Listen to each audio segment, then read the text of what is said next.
Now, Mr. Chair, I would like to direct my questions, Mr. Chair, to Rodrigo Duterte.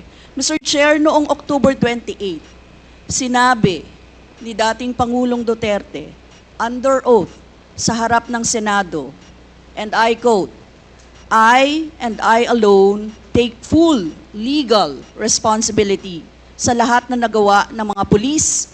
Pursuant to my order, ako ang managot. At ako ang makulong, wag yung pulis na sumunod sa order ko.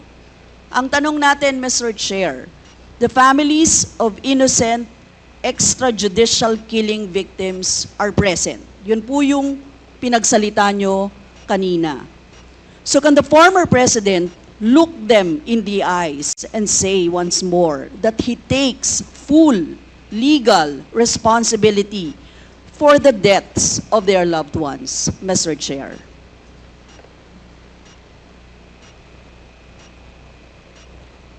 Mr. President, can you, What's the question?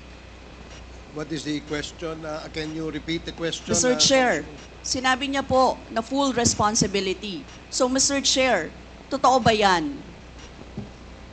Correct. Very correct.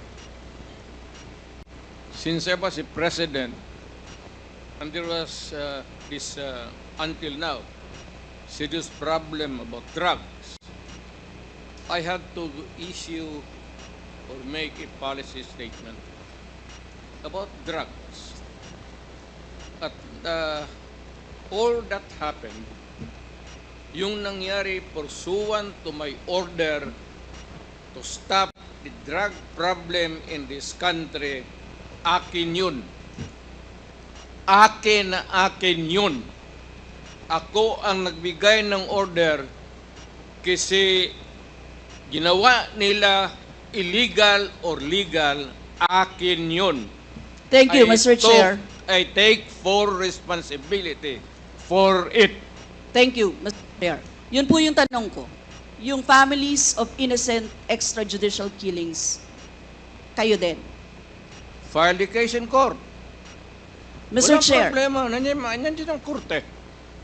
Yes, Mr. Chair. Second question ko. Responsable kayo kasi polisiya nyo yon. Kumbaga, tatak Duterte. Dahil polisiya nyo rin yan, tama ba? Sa Davao, nung nasa Davao pa kayo. Tama ba na tawagin po itong Davao model or Davao style, Mr. Chair? I cannot control the semantics. Mr. Chair, yes of or the no? metaphor. Davao style. Do not ask me to answer yes or no. You are not an investigator.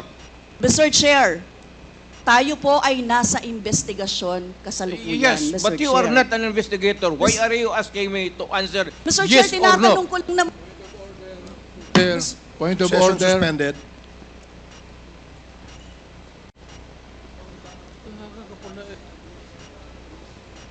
Point of order, Mr. Chair. Ano ka, police? Point of order, Mr. Chair.